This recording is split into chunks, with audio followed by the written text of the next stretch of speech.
नमस्कार दोस्तों, इन्फ्राडोज के नए एपिसोड में आपका स्वागत है। तो चलिए शुरू करते हैं। पहली खबर की शुरुआत करते हैं मुंबई मेट्रो से, जहां पर दोस्तों मुंबई मेट्रो की लाइन 4 के ऊपर भी ट्रायल स्टार्ट होने जा रहे हैं और महा मुंबई मेट्रो ने कोच ट्रांसपोर्टेशन को लेकर यहां पर ऑर्डर्स दे दिए हैं।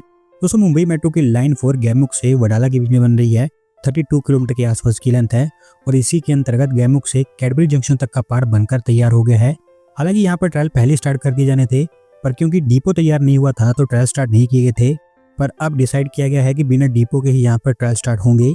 6 कोच वाली 8 ट्रेन सेट्स यहाँ पर मंगाई गई हैं, जिनको हाइड्रोलिक मल्टी एक्सल ट्रेलर्स के थ्रू यहाँ पर लाया जाएगा और मोस्टली अगले कुछ ही दिनों के अंदर अंदर ट्रायल्स यहाँ पर स्टार्ट हो जाएंगे। अगली दोस्तों अपडेट दिल्ली से है, जहाँ पर दोस्तों दिल्ली सरकार गाजीपुर लैंडफिल को लगातार क्लीन करने में लगी हुई है और अभी यहाँ पर एक और वेस्ट टू एनर्जी प्लांट इसके लिए अप्रूव कर दिया गया है। दोस्तों वैसे मैं आपको बता दूं कि municipal corporation of Delhi already 4 waste to energy plants को ऑपरेट करती है दिल्ली के अंदर। रिसेंटली एक 5वें प्लांट को अप्रूवल मिली थी नरेला के अंदर और अब 6वां प्लांट अप्रूव कर दिया गया है गाजीपुर के लिए, ईस्ट दिल्ली के अंदर। 2000 टन पर डे की इसकी कैपेसिटी होगी और 15 एकड़ ऑफ लैंड इसके लिए रिक्लेम की जाएगी गाजीपुर लैंडफिल के अंदर। जो भी यहाँ पर वाटर रिक्वायरमेंट होगी वो कुंडली एसटीपी के थ्रू कंप्लीट हो पाएगी। कुल मिलाकर 488.77 करोड़ रुपीस का यहाँ पर खर्च है इसको बनाने के लिए और अगले 1.5 से 2 सालों के अंदर अंदर ये नया प्लांट बनकर तैयार हो जाएगा। अगली दोस्तों अपडेट आंध्र प्रदेश से है, जहां पर दोस्तों एनटीआर डिस्ट्रिक्ट फॉरेस्ट डिपार्टमेंट के द्वारा जंगल सफारी लॉन्च की जा रही है मुलापाडू बटरफ्लाई पार्क के अंदर और इसको लेकर अभी वो ट्रायल स्टार्ट कर रहे हैं। दोस्तों ये बटरफ्लाई पार्क 2018 में ओपन किया गया था कोंडापल्ली रिजर्व फॉरेस्ट के अंदर और तब से ये थाउजेंड्स ऑफ नेचर एंथुसियास्ट के लिए एक फेमस डेस्टिनेशन बन चुका है। पिछले 6 महीनों के अंदर अंदर 18,000 विजिटर्स यहाँ पर आए हैं और इसी रिस्पॉन्स को देखते हुए अब यहाँ पर जंगल सफारी चलाने की प्लानिंग की गई है। 14 किलोमीटर की जंगल सफारी होगी और अभी ट्रायल्स के लिए 2 सफारी व्हीकल्स खरीद भी लिए गए हैं।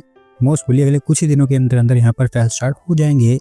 अगली दोस्तों अपडेट नोएडा से है, जहाँ पर दोस्तों एनएचएआई के द्वारा अनाउंस कर दिया गया है कि यमुना एक्सप्रेसवे और ईस्टर्न पेरीफेरल एक्सप्रेसवे को कनेक्ट करने वाला जो इंटरचेंज है उसका वो कंस्ट्रक्शन स्टार्ट करेंगे और अगले महीने इसको लेकर फाउंडेशन रख दिया जाएगा। दोस्तों ये बेसिकली एक क्लोवर लीफ इंटरचेंज होगा जिसका कंस्ट्रक्शन काफी लंबे समय से पेंडिंग है। 2019 में इसके कंस्ट्रक्शन का प्लान बनाया गया था, पर फिर कोई ना कोई रीजन के चलते डिले होता चला गया और अब तक ये तैयार नहीं हुआ है। लेकिन अब एनएचएआई ने अनाउंस कर दिया है कि वो इसके कंस्ट्रक्शन के लिए तैयार हैं। 11 किलोमीटर का ये पूरा प्रोजेक्ट होगा, जिसमें इंटरचेंज के साथ 4 लूप्स और 4 रैम्प्स भी बनकर तैयार होंगे। पलवल, कुंडली, पानीपत, मेरठ और ग्रेटर नोएडा की तरफ ट्रैवल करने वाले जो कम्यूटर्स होंगे उनको इसका सबसे ज़्यादा बेनिफिट मिलेगा, क्योंकि उनको एग्जिस्टिंग परी रोड या फिर कासना एरिया से पास नहीं होना पड़ेगा जो हर समय कंजेस्टेड रहता है। 123 करोड़ रुपीस के आसपास इसके ऊपर खर्च किए जाएंगे और टारगेट ये है कि अगले 1 साल के अंदर अंदर इसको कंप्लीट कर दिया जाए। अगली दोस्तों अपडेट बिहार से है, जहां पर दोस्तों बिहार सरकार ने डिसाइड किया है कि मुंगेर और भागलपुर के अंदर भी गंगा पाथ को बनाया जाएगा और इस प्रपोजल को बिहार कैबिनेट की अप्रूवल मिल चुकी है। तो सभी अब जानते हैं कि पटना के अंदर एक गंगा पाथ ऑलरेडी ओपन हो चुका है, जिसको मुंबई के मरीन ड्राइव के लेंस पर बनाया गया है। उसी तरह से सिमिलर लाइंस पर मुंगेर और भागलपुर के अंदर भी ऐसा गंगा पाथ बनकर तैयार होगा। मुंगेर सेक्शन 42 किलोमीटर का होगा, जिसमें 12.72 किलोमीटर का सेक्शन एलिवेटेड होगा, बाकी एडग्रेड होगा।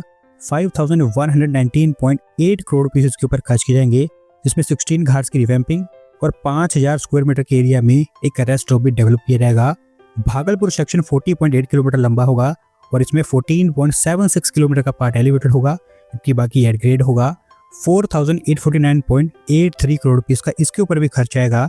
7 घाट्स की रिवैम्पिंग, 2000 स्क्वायर मीटर के एरिया में रेस्ट स्टॉप और 2 स्पर रोड्स भी यहाँ पर बनकर तैयार होंगे। अगली दोस्तों अपडेट तमिलनाडु से है, जहां पर दोस्तों चेन्नई मेट्रोपॉलिटन डेवलपमेंट अथॉरिटी एक और बस टर्मिनस का रिडेवलपमेंट करने जा रही है और अभी उन्होंने डिसाइड किया है कि टी नगर बस टर्मिनस को मेकओवर दिया जाएगा।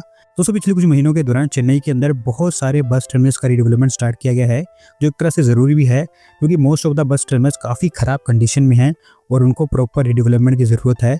सेम ही केस टी नगर बस टर्मिनस के साथ भी है, ना यहाँ पर कोई प्रॉपर बस बेस है।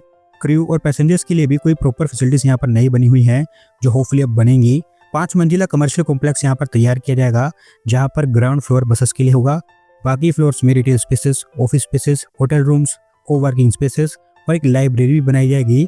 1.97 एकड़ के एरिया में फैला होगा और ओवरऑल 254 करोड़ रुपीस का खर्च आएगा इसको बनाने के लिए। फिजिबिलिटी इसकी कंप्लीट हो चुकी है और फाइनल अप्रूवल के लिए इसको तमिलनाडु सरकार के पास में पहुंचा दिया गया है। अगली दोस्तों अपडेट उत्तर प्रदेश से है, जहां पर दोस्तों home ground company true solar UP के बाराबंकी के अंदर एक सोलर पैनल मैन्युफैक्चरिंग फैसिलिटी को सेटअप करने जा रही है और इसको लेकर ऑफिशियल्स के द्वारा फाउंडेशन रखने का काम कर दिया गया है। दोस्तों बाराबंकी धीरे धीरे यूपी के इंडस्ट्रियल मैप में इंक्लूड होता जा रहा है। ओवरऑल इस टाइप की दूसरी फैसिलिटी होगी बाराबंकी के अंदर, क्योंकि इससे पहले एनबी सोलर के द्वारा सेम काम किया गया था और अब ट्रू सोलर के द्वारा काम किया जा रहा है। 100 करोड़ रुपये की यहाँ पर इन्वेस्टमेंट होगी और 1 गीगावाट की कैपेसिटी इनके द्वारा डेवलप की जाएगी। एक बार जब ये तैयार हो जाती है, जो कि मोस्टली अगले साल के अंदर अंदर हो जाएगी, तो 300 से 400 जॉब्स यहाँ पर जनरेट हो पाएंगी। अगली दोस्तों अपडेट गुजरात से है, जहाँ पर दोस्तों मैगलेव ट्रेन की भारत के अंदर वापसी होती हुई दिखाई दे रही है, क्योंकि गुजरात के कांडला पोर्ट पर मैगलेव ट्रेन को चलाने के लिए DP world, Deendayal port authority और निवोमो के बीच में एक एमओयू साइन हो चुका है। दोस्तों वैसे मैं आपको पहले ही क्लियर कर दूं कि इस मैगलेव ट्रेन को फ्रेट ट्रांसपोर्टेशन के लिए चलाने की बात की जा रही है, ना कि पैसेंजर ट्रांसपोर्टेशन के लिए। डीपी वर्ल्ड और दीनदयाल पोर्ट अथॉरिटी ने मिलकर ये प्लान बनाया था, जहां पर बाद में निवोमो को जोड़ा गया है, जो कि मैगलेव ट्रेन के ऊपर एक्चुअल काम करेगी। 750 मीटर का एक पायलट प्रोजेक्ट इनके द्वारा कांडला के अंदर डेवलप किया जाएगा, स्पेसिफिकली पोर्ट के आसपास, जहां पर वो टेक्नोलॉजी को डेमोन्स्ट्रेट करेंगे ही कि कैसे इस मैगलेव ट्रेन को कार्गो ट्रांसपोर्टेशन के लिए यूज किया जा सकता है, और साथ साथ इसके ट्रायल भी कंडक्ट कर लिए जाएंगे। अगर दोस्तों इम्प्लीमेंट कर दिया जाता है तो कांडला पोर्ट के अंदर short haul cargo transfers automate हो जाएंगी, डीजल व्हीकल्स के ऊपर रिलायंस कम हो जाएगी और साथ साथ यार्ड एफिशिएंसी भी बढ़ जाएगी। अगले कुछ हफ्तों के अंदर अंदर इसको लेकर यहाँ पर फिजिबिलिटी स्टडी कंडक्ट की जाएगी और उसी के बेसिस पर आगे यहाँ पर काम होगा।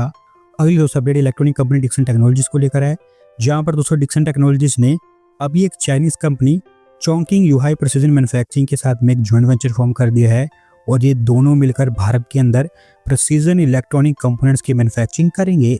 दोस्तों हालांकि ये टाई अप एक चाइनीज कंपनी के साथ में किया गया है, लेकिन हमारे देश में इलेक्ट्रॉनिक मैन्युफैक्चरिंग को सपोर्ट करने के लिए जरूरी है, क्योंकि इलेक्ट्रॉनिक कंपोनेंट्स की मैन्युफैक्चरिंग में चाइनीज कंपनीज का पूरा दबदबा है और हमारे लिए सबसे अच्छा तरीका यही है कि इन कंपनीज के साथ में ज्वाइंट वेंचर फॉर्म करके इन चीज़ों को सीखा जाए, और उसी कारण से ये ज्वाइंट वेंचर यहाँ पर फॉर्म किया गया है। जो भी कंपोनेंट्स यहाँ पर मैन्युफैक्चर किए जाएंगे उनका इस्तेमाल लैपटॉप्स, स्मार्टफोन्स, टीवीज और दूसरे इलेक्ट्रॉनिक डिवाइसेस में होगा। और मैं आपको बता दूं कि हाई प्रिसीजन कंपोनेंट्स यहाँ पर वो मैन्युफैक्चर करेंगे, जो इवेंचुअली मेक इन इंडिया को और बूस्ट प्रोवाइड करेगा। अगली दोस्तों अपडेट नागपुर से है, जहाँ पर दोस्तों नागपुर कॉटन मार्केट की रीडेवलपमेंट प्रपोजल को सरकारी अप्रूवल मिल गई है और अब ऐसा बताया गया है कि इस कॉटन मार्केट को एक कमर्शियल कॉम्प्लेक्स में कन्वर्ट कर दिया जाएगा। दोस्तों एक कॉटन मार्केट दशकों पुराना है, जो काफी खराब कंडीशन में पहुंच चुका है और इनफैक्ट इसको रीडेवलपमेंट की जरूरत भी थी, लेकिन रीडेवलपमेंट के साथ साथ काफी बड़ा प्लान यहाँ पर अप्रूव कर दिया गया है। 8070 स्क्वायर मीटर के एरिया में ये कमर्शियल कॉम्प्लेक्स फैला होगा, जहाँ पर 2 टावर्स बनाए जाएंगे, पहला ऑफिसेस के लिए जबकि दूसरा होटल और सर्विस अपार्टमेंट्स के लिए। Retail shops, cafes, restaurants, health club, library, kids play area, function hall, 319 cars और 658 टू व्हीलर्स के लिए पार्किंग फैसिलिटी भी यहाँ पर बनकर तैयार होगी। इनफैक्ट जो बिल्डिंग यहाँ पर बनाई जाएगी ये नागपुर की टॉलेस्ट बिल्डिंग होगी, 102.9 मीटर की इसकी हाइट होगी। 235 करोड़ भी इसके आसपास यहाँ पर खर्च आने वाला है और देखना यही है कि कब तक ये बनकर तैयार हो पाती है। आज की आखिरी अपडेट रिवर रिवाइवल को लेकर है, जहाँ पर दोस्तों सरस्वती रिवर के रिवाइवल को लेकर अभी काम और तेज हो गया है और अभी राजस्थान सरकार के द्वारा इस मिशन को ज्वाइन कर लिया गया है। दोस्तों सरस्वती रिवर के बारे में आप जानती हैं कि एक एंशिएंट और मिथिकल रिवर मानी जाती है, जिसके बारे में हमारे कई सारे वेदों में लिखा गया है और ओवरऑल माना जाता है कि ये रिवर उत्तराखंड, हिमाचल प्रदेश, हरियाणा, पंजाब, राजस्थान और गुजरात जैसी स्टेट से फ्लो करती थी और उसी के बेसिस पर ही Haryana Saraswati heritage development board इसको रिवाइव करने में लगी हुई है। हरियाणा के अलावा हिमाचल प्रदेश और उत्तराखंड ये दोनों स्टेट गवर्नमेंट्स ऑलरेडी इसका हिस्सा बन चुकी हैं और अब राजस्थान सरकार ने भी यहाँ पर ज्वाइन कर लिया है, जहाँ पर एक पैनल फॉर्म किया जाएगा इसके रिवाइवल को लेकर। देखना ही है कि कितनी सक्सेसफुल हो पाते हैं। दोस्तों आज की वीडियो में बस इतना ही। अगर आप अपनी तरफ से अपडेट सबमिट करना चाहते हैं तो डिस्क्रिप्शन में दिए गए लिंक पर क्लिक करके सबमिट कर सकते हैं। और अगर आज की वीडियो पसंद आई हो तो वीडियो को लाइक करें, चैनल को सब्सक्राइब करें। धन्यवाद वीडियो को देखने के लिए।